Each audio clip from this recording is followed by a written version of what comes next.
Alright, so welcome to MathStat341 lecture, give or take, or at least the 19th day. And so what we're going to do today is we're going to prove some stuff about expectation. And these are going to be extremely useful results for attacking a variety of problems. We'll see how we can use it to solve many things. And then on Monday, we're going to do some really fun applications. We will do one of my favorite problems, the marriage problem. And for those of you looking for colloquial topics in the future, generalizations of the marriage problem are very fun to do. So the first result, let's assume x and y are independent. Then the expected value of x times y is the expected value of x times the expected value of y. So whenever you see a result in mathematics, the first thing you want to do is destroy one of the conditions, destroy one of the assumptions. Typically, that means the result is false or the proof is a lot harder. If you've seen the proof of the fundamental theorem of calculus, if you assume your function is bounded and has a nice continuous derivative, the proof is a lot easier and you can avoid a lot of results from real analysis. It's not wrong, but it's harder to prove. In a lot of other settings, if you remove a hypothesis, then you can find a counterexample.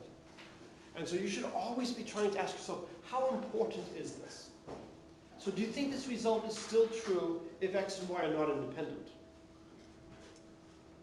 All right, so I saw two hands shake, one a little bit stronger than the other.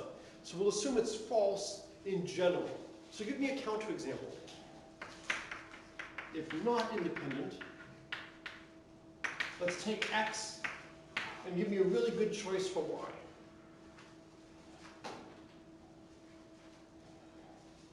Two x. 2x. Okay, but there's really no need for the 2. Okay, yeah. So we'll take x and y equals x. So if you do that, you then get the expected value of x squared would have to equal the expected value of x and then square that. Or that's the same as the expected value of x squared minus the expected value of x squared. Well, this quantity is the same as what? This is just the variance. Is it possible for the variance to be 0? Yes. Yes. What would you need for the variance to be 0? There's only one way you can have no variance. X is constant. X is constant. So any non-constant x works. Right? So really, as long as you choose an x that's not constant, then you have a counterexample. There's another natural choice. Y equals x is a natural choice. No, y equals negative x is not the next natural choice. I'm going to call that as the same choice. But there's another good choice for y that will lead to something that's easy to calculate. Any thoughts? Also try y equals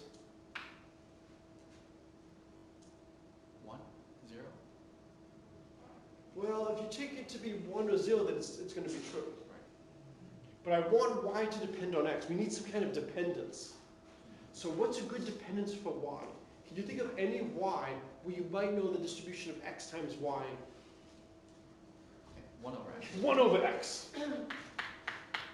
So if you take y to be 1 over x, then you get the expected value of 1 is the expected value of x times the expected value of 1 over x. It's a little bit more work, but you can find distributions where they will not be equal. And so again, you want to be able to do quick calculations like this to get a sense of how important is the assumption of independence. And we see here the assumption is crucial. If they are not independent, this is not necessarily going to be true. All right, so now let's prove it. So prove. So let's let z be my random variable x times y. It has density fx comma y is xy. But because it's independent, what do we know? What must be true about the density?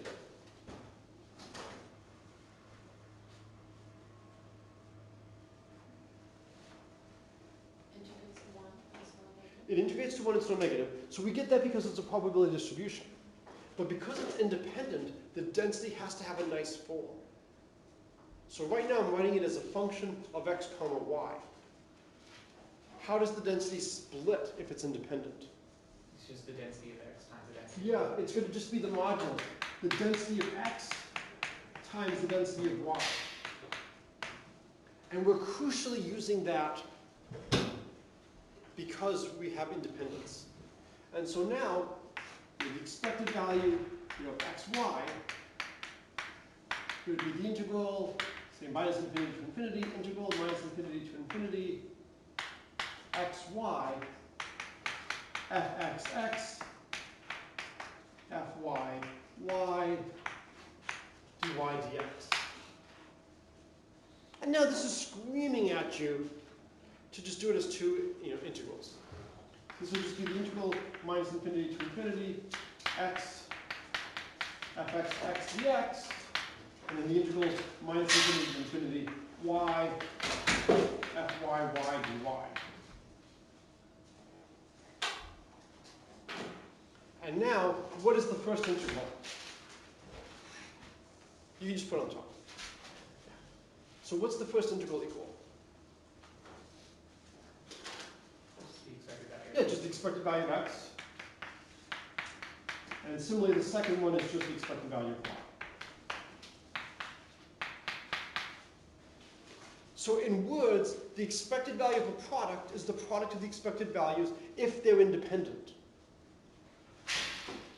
Not everything is independent, but when they are, expectation is nice.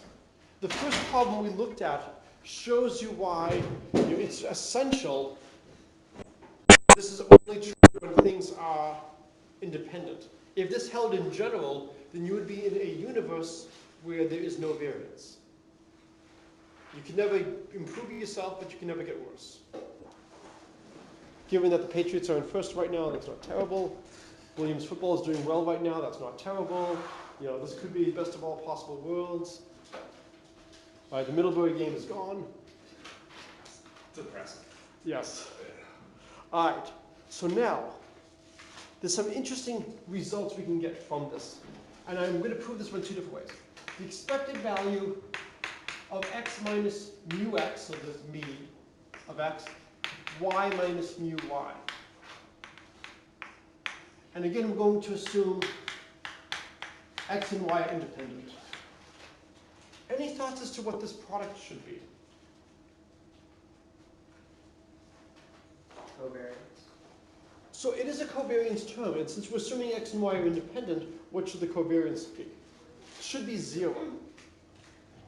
Now, imagine we didn't have the y term. What should be the expected value of x minus mu x? Should just be 0. What should the expected value of y minus mu y be? 0. And then, is it always going to have an expected value being 0? No. But if they're independent, yes. How would we prove this? Well, we could take this proof that we just did and basically do a search and replace. Wherever we have x, write x minus mu x. Wherever we had y, write y minus mu y in front of the integrand, as the integrand. And then just go through the argument as before. That works, but I don't like that proof. Let's do a different proof. Do you agree that if x and y have 0 mean, well then we've already handled that case and it's just 0. So we're okay if the means are 0. Right? Now, one thing you could do is you could say, well, this is just a new random variable. And let's just go as follows. If x and y are independent, what does that tell you about x minus mu x and y? What must be true about these? They're also independent. and x minus mu x, y minus mu y. What must be true about these? Also independent. So these are also independent random variables, given that x and y are independent random variables. That makes sense. We're just translating everything by a fixed amount. So I just like this proof a little bit more. All right. Now we get to the really useful part. We want to look at sums of random variables. And what theorem should you have in the back of your mind when you're hearing sums of random variables? What are we going to be building up to? Big theorem of the class. Central limit theorem, right? The goal is to get to the central limit theorem. It's to understand the distribution of sums of random variables. And we saw the nightmare early in the semester when we looked at adding uniform random variables. When you looked at just sums of 4 uniform random variables, it was a nightmare. Mathematica gave up in frustration when I asked it to do 8. Then you had like the Qbert little gobbledygook coming out as, you really want me to do 8? We don't want to work with that. The whole point of the central limit theorem is, rather than having to write down those explicit formulas for those densities, we can say, you know what, for all practical purposes, it's this. Let's just work with this. So if you think about owning a company with revenue in the billions, if you have your numbers to within $10, that's noise. You're not even going to see that noise. So here's the big theorem. So x1 through xn are independent. Then the expected value of ax1 plus axn is the sum of ak expected value of xk, and the variance of ax1 plus axn is the sum of the ak squared variance of xk. It goes from 1 to n. So whenever you see a result like this, you always want to ask, is this reasonable? Is it strange that we have things squared here?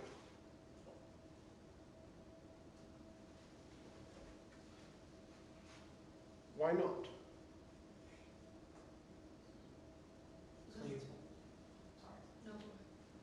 When you pull something out of a constant, you square it. When you pull a constant out of a variance, you square it. Good, so if I rescale my units by a factor of 5, I'm going to change the variance by 25, because the variance is looking at things squared. So it's not surprising that I have things squared. Although, I could have taken the absolute value. Squared. Well, the absolute value squared is the same as squaring it. The other reason why this is reasonable is if some of the a's, oops, they don't seem to be having subscripts. A1, an, A1, an. If some of the a's are negative, you don't want to have a negative variance. So you know the right-hand side either has to be squaring the AKs or absolute values of the AKs. You can't have negative things coming in on the right-hand side. So the functional form of this is reasonable. Having things coming in as squares, yes. And when you think about if I rescale by a factor of 5, the variance goes up by 25. That's why it's a square and not an absolute value. Okay. So the proof of this is basically just straightforward going through the algebra. So this is where the class can vote, but you have to be willing to speak up. I'm happy to do the algebra. I'm happy not to do the algebra. Does anybody want to see the algebra? Yes. Can you do the algebra for the variance part? Sure. So the variance part we would look at. So what would we need to do for the variance part? We would look at the expected value of a1 x1 plus an xn, and then we would have to subtract off its mean. And the mean would be, say, a1 mu1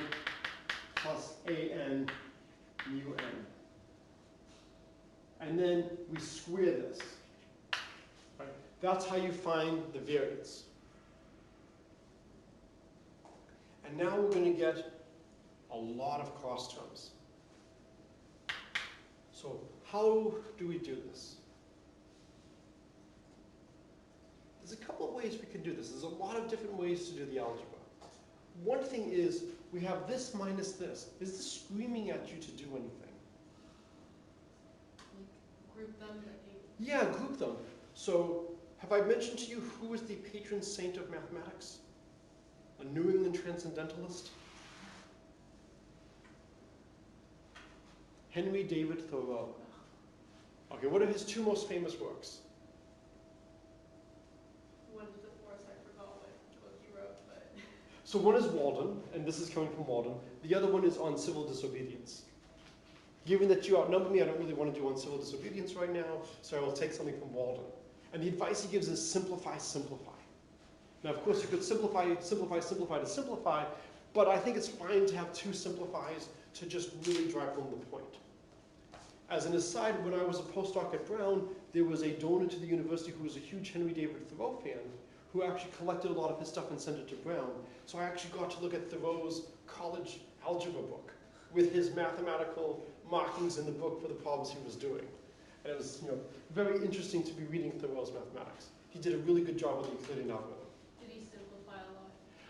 Not as much as I would have liked, but he didn't put too much in the book, sadly, and not enough to tell. But I like this idea of simplifying. So this is the same as the expected value of, now we're going to square things. So we'll have a1, x1 minus mu1, plus a2, x2 minus mu2, plus dot dot dot, and then square all that. And now when we expand this out, it's going to be the expected value, and then each term can be squared. You'll have a1 squared, x1 minus mu1 squared, plus a2 squared, x2 minus mu2 squared. And then you're going to have all the cross terms. And then the first cross term will be a1, a2, x1 minus mu1, x2 minus mu2, plus dot dot. And you can tell I really have no desire to be writing things out. I want to just do enough to show what's going on. And now, the expected value of a sum is the sum of the expected values. And we can now do the expectation term by term by term. The first term is now just going to be a1 squared variance of x1. The next term is going to just be a2 squared variance of x2, and so on and so on and so on, until we get to the product terms. And in a remarkable moment of foresight, the very last thing we did before getting to this result was to look at the expected value of x minus mu x times y minus mu y, where x and y are independent random variables, and show that that equals 0. Which, in a move that none of you will find coincidental, is precisely the terms that now start to arise over here. And so all of those terms will be 0 in the case when they're independent. When they're not independent, those are your covariance terms. But in the case of independence, those will all be 0, and that will be the proof. So there's a lot of ways you could do it. You could start squaring everything. And you would have a1 squared, x1 squared, and then it would be a little bit more work to match things. And then you would have to say, oh, we're eventually going to get like an x1 times an x2, and the expected value of that is not 0. But by grouping them together now, the expected value of this is 0. The expected value of this is 0. And now, if I ever have one of these things by itself, its expected value is just going to be 0, and we can drop it so long as we have independence. And that's why all the terms down here won't matter. So it is worth seeing how to do the algebra. The first one isn't so bad, it's just linearity of expectation. But the variance, that's the one where it's interesting. This is the step where thought happens. Going from here to here. What's the best way to approach the algebra? Have I done the Rubik's Cube example in this class? Showing you how to do algebra by looking at Rubik's Cubes? I did this, right? The one with the weird size? Yeah, yeah. You do it, yeah. Good. So,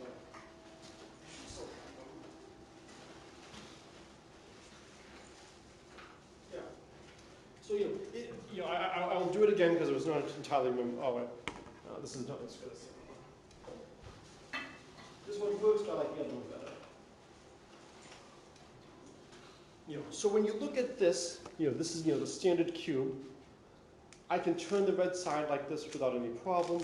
I can go forward and back. On this one, I can't turn the red side. But if I turn it at a 45-degree angle, that's now my front face, and then these are now my sides, and I can turn my sides. And so if you look at it the right way, this cube is almost the same as this. The only difference is these are rectangles and not squares, and you have to basically imagine that you're solving a cube with pictures in the centers. Because if you have a cube that has all one color, you can't notice if the center square is rotated 90 degrees. And that's why it's not quite the same. But if you take a cube with a picture, it's the same thing. But you don't recognize initially that it's the same thing. It took me a while to recognize this.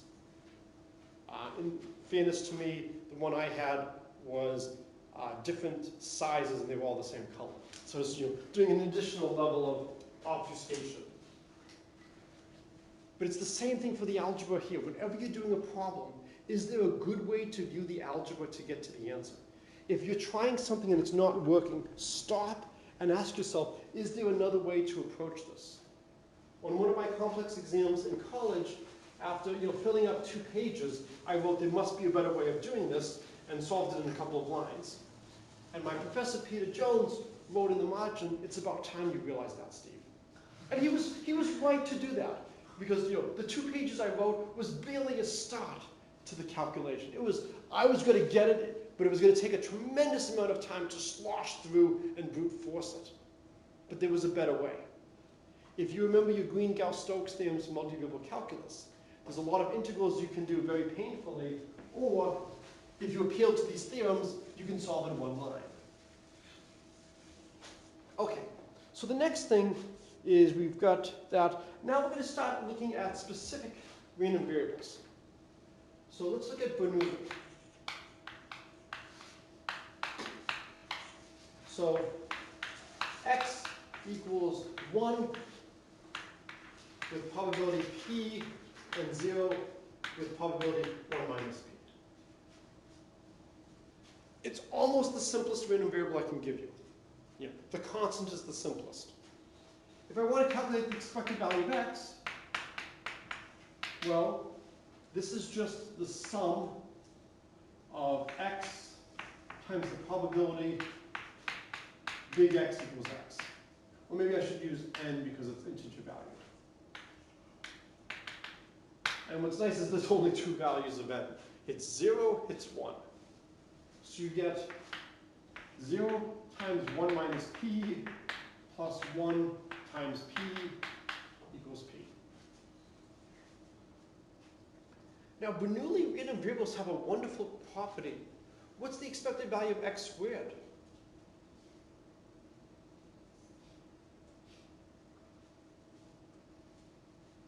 One. What's the expected value of x cubed?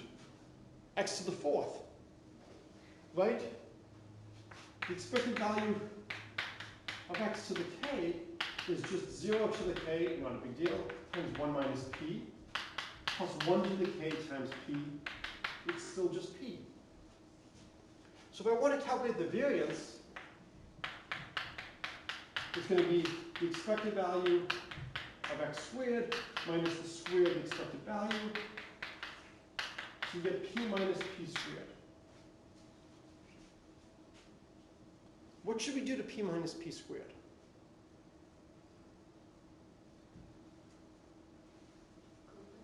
Okay, how? Take out the p. Yeah, p 1 minus p. I actually much prefer to write it as p times 1 minus p. There's a nice symmetry where you have the probability that something happens times the probability that it doesn't. Because really, to some extent, if I talk about my Bernoulli variable, go back to the Dr. Seuss story, the Sneetches, and there are 2 types of Sneetches on beaches, those with stars on their bellies and those that don't. And of course, we all learn at the end of the day, it doesn't matter if you have a star on your belly or not. but you have a great opportunity to take advantage of people who think it does matter. No, sorry. That's probably not the goal they want you to get from a Dr. Seuss story. But if I view it the other way, it shouldn't change the variance as to what I'm considering a success and what I'm considering a failure. If I want to consider the 0 the success and the 1 the failure, then I would just be replacing p with 1 minus p as my now probability of a success. And so I would expect the final solution should be symmetric in p and 1 minus p.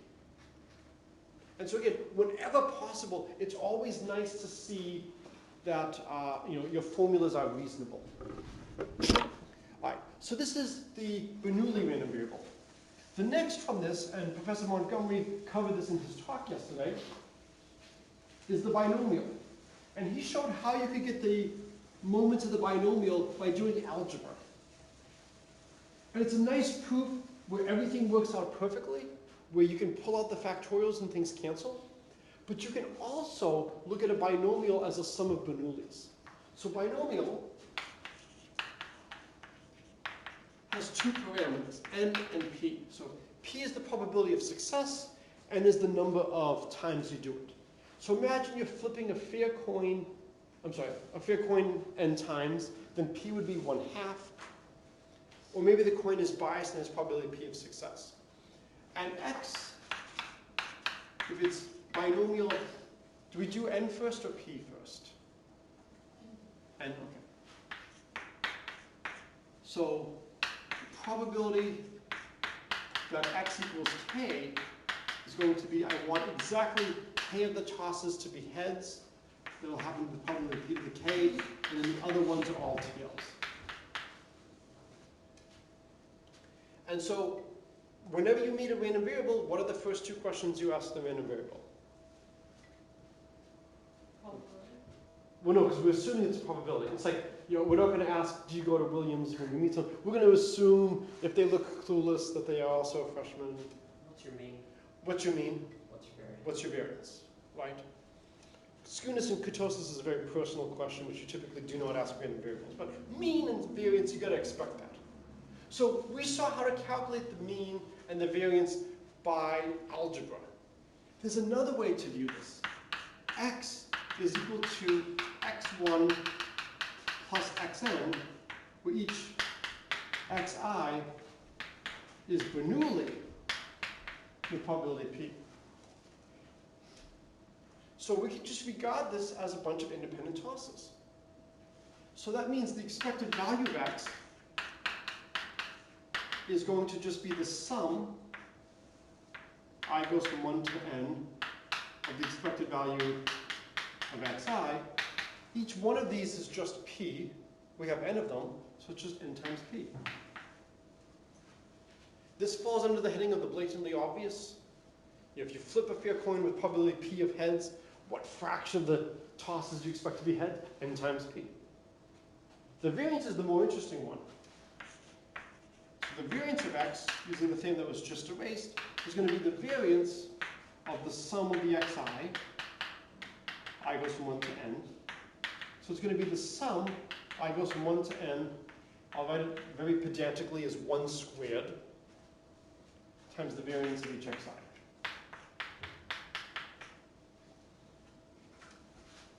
Well, what's the variance of xi?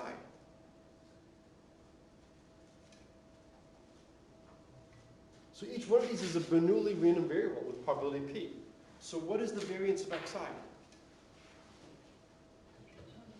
P times 1 minus p. So this is just going to be n p 1 minus p. And thus the standard deviation of x is going to be the square root of n, square root of p 1 minus p.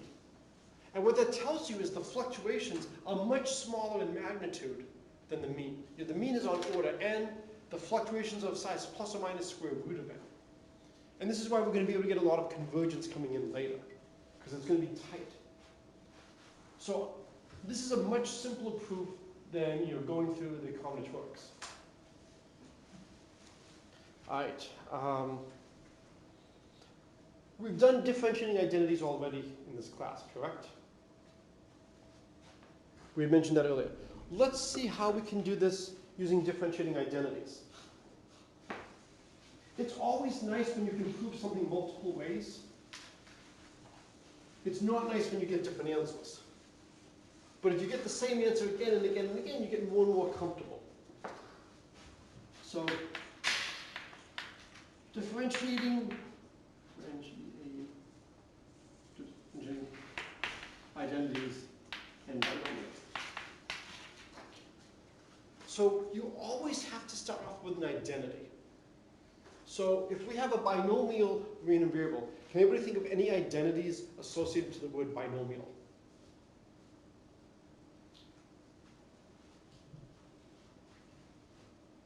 Any identities?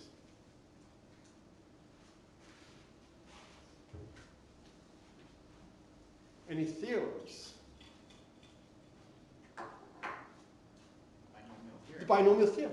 So we know x plus y to the n is the sum, k goes from 0 to n, of n choose k, x to the k, y to the n minus k.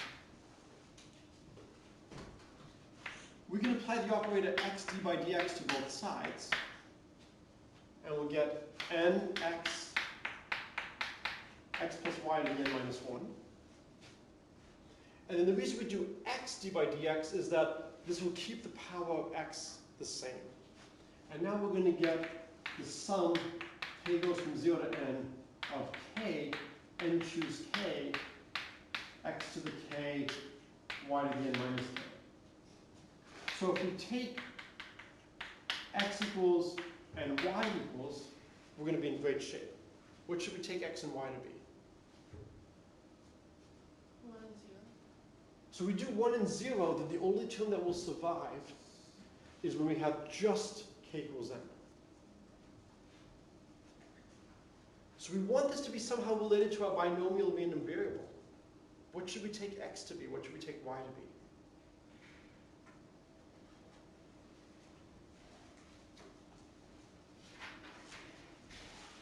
Does this look like the density we've seen for the binomial random variable? We have an n choose k. What should we take x to be? Oh, We should take x to be p. And what should we take y to be? 1 minus p.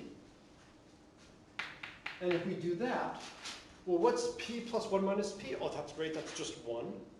1 to the n minus first power, I can do that, that's still just 1. So I get just np is equal to the sum of k, n choose k, p to the k, 1 minus p to the n minus k. That's just the expected value of x. And that's another way to calculate the mean of a binomial random variable. If we wanted to get the second moment, we would just take x d by dx again. And then that would give us the expected value of x squared. And once we know the expected value of x squared and we know the expected value of x, we can then calculate the variance. So it's always nice, again, to see the same answer from different methods. The challenge is figuring out how you can use the methods. We can't start off with p plus 1 minus p, because if we then tried to take the derivative with respect to p, we would have the derivative coming in from the x and the derivative coming in from the y. We could do it, but it would just be a lot more algebra.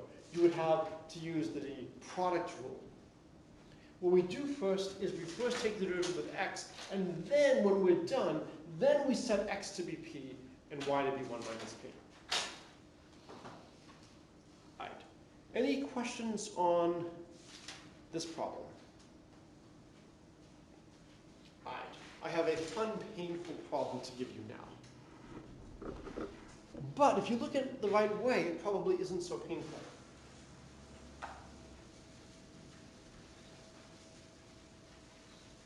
So let's consider normal random variables. So maybe x and y are normal 0, 1. You could, of course, do some mean and some standard deviation. It's not going to matter. So the density is 1 over the square root of 2 pi e to the negative to the square root of 2. is greater than or equal to y cubed plus y.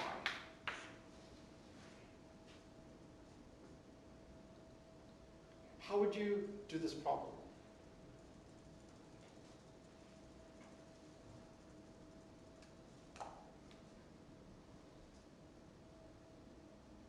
I don't care if it's a simple solution, just give me a mechanical procedure that would allow me to do this problem.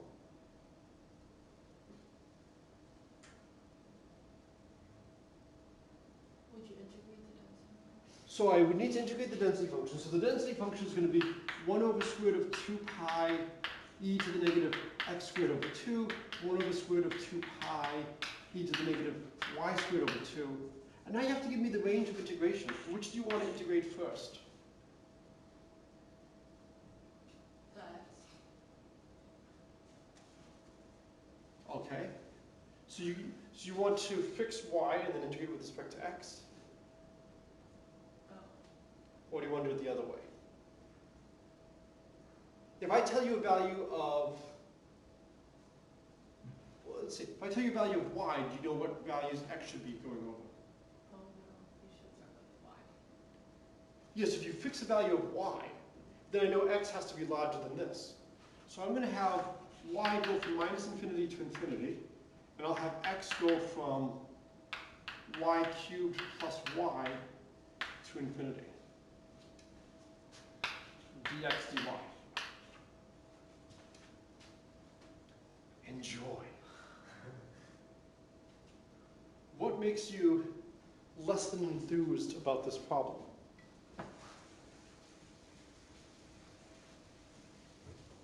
There are parts. I'm sorry? There are parts to it. Be more specific. I mean, there's lots of problems that have parts.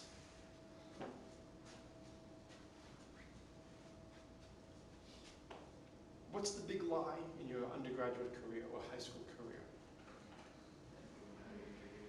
I'm sorry? That you know how to integrate. You don't. I'm here to beat you down and emphasize your inadequacies. You can't integrate. I can't integrate either. Okay? I can only integrate if people are very kind and hold my hand and give me these perfectly aligned functions. We don't have an antiderivative for these functions. Can we do this integration?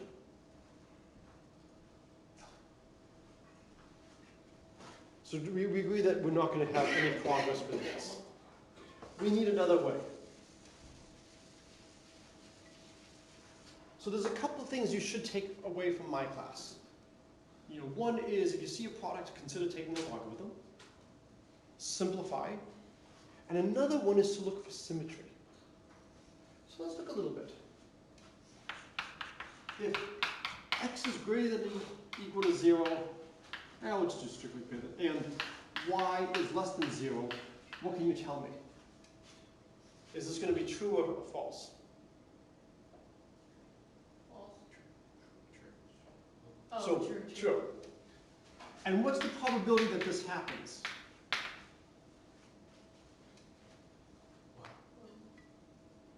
So what's the probability that x is positive and y is negative?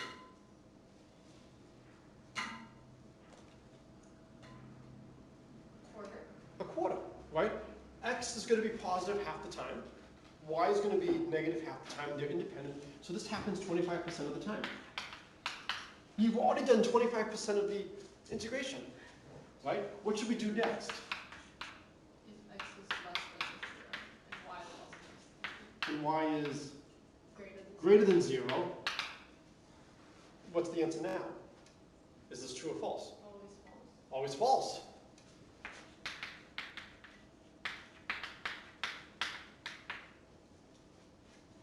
So you've now handled half of the region of integration. Half the time it's working, half the time it's not. What do you want to guess for the remainder?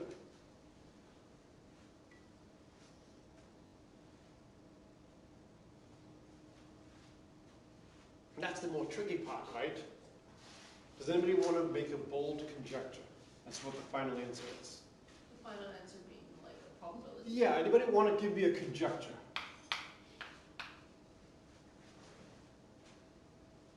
Any brave soul? You've got some data here. What might you conjecture based on this data? Or are you saying, I have no idea, there's a sum here, there's a cube here, 50%. 50%. How sure are you about that conjecture? Not very sure. I'll offer you the following. If you are correct, you have one homework problem exemption in the bank. If you're wrong, I will email you a new homework problem to do and you have to do an extra one. That'll be a take. All right. Let's see if that was a good decision or not. So consider up here x, y, and let's assume they're both greater than or equal to 0. Because the other cases where they're both negative and not going to make a huge difference. So, oh wait, I'm sorry. We have, right, this is the non-trivial case when they are both the same sign. Okay? So we have x versus y cubed plus y. And there's a probability that we have this pair. But do you agree that it's the same as the probability that we took the pair yx? Yes. Do we never consider the case where like they're equal to 0 and not? Well, if they're equal to 0, that has probability 0. Because these are continuous random variables. So if you want, I can keep all of these as just strictly, it doesn't matter. Do you agree that the pair xy has the same probability as the pair yx? And now this would be y versus x cubed plus x.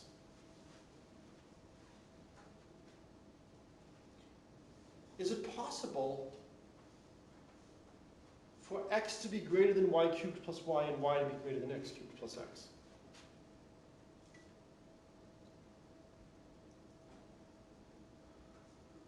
If x is greater than this, could y be greater than this?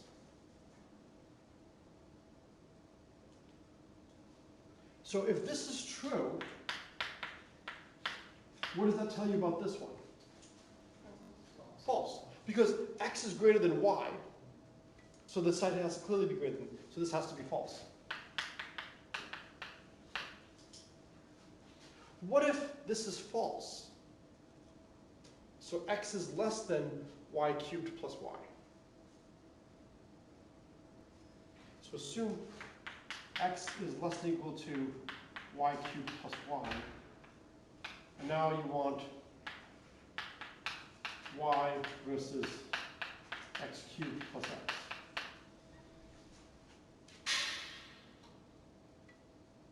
What would happen in this direction?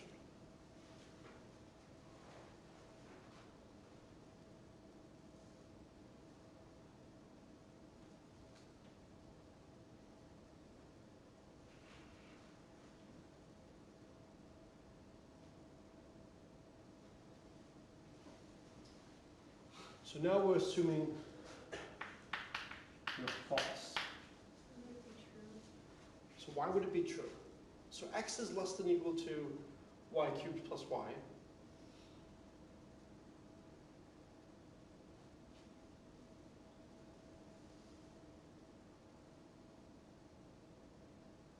And so does this mean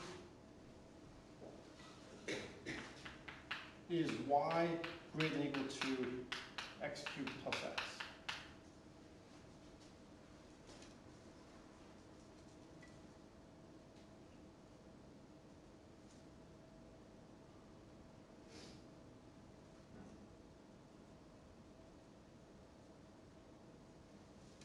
So it's not always easy to see how to do the algebra. This is the whole point of this exercise. When you have difficulty seeing algebra, let's choose specific values. Let's take x to be 2 and y to be 3. And if we have the pair 2, 3, then x is going to be 2. Y cubed plus y is going to be 3 times 27, 30. And so it's false. We're doing it the wrong way now. So now if we do 3, 2,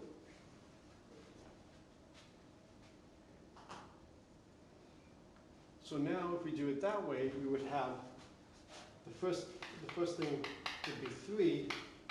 The second thing would be 2 cubed plus 2 is 10. Does that work?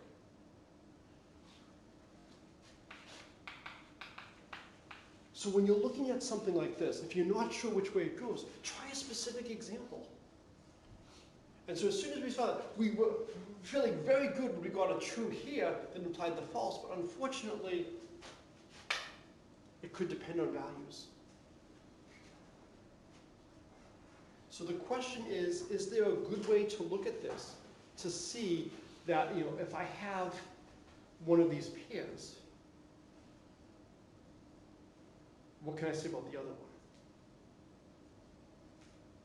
And unfortunately, what this is telling us is it doesn't go as nicely as you would hope.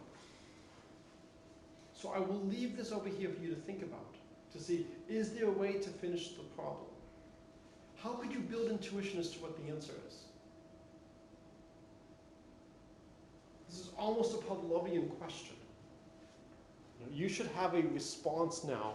Whenever you hear your professor say, how can you build your intuition? Simulate.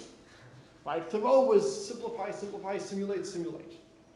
Right? Write some code. Generate some random variables from a normal distribution and see how often is it going. And then see, does it look like it is 50%? Does that look like that's a good conjecture? Or is the cube causing problems? One thing that's particularly nice is y cubed plus y will have the same sign as y.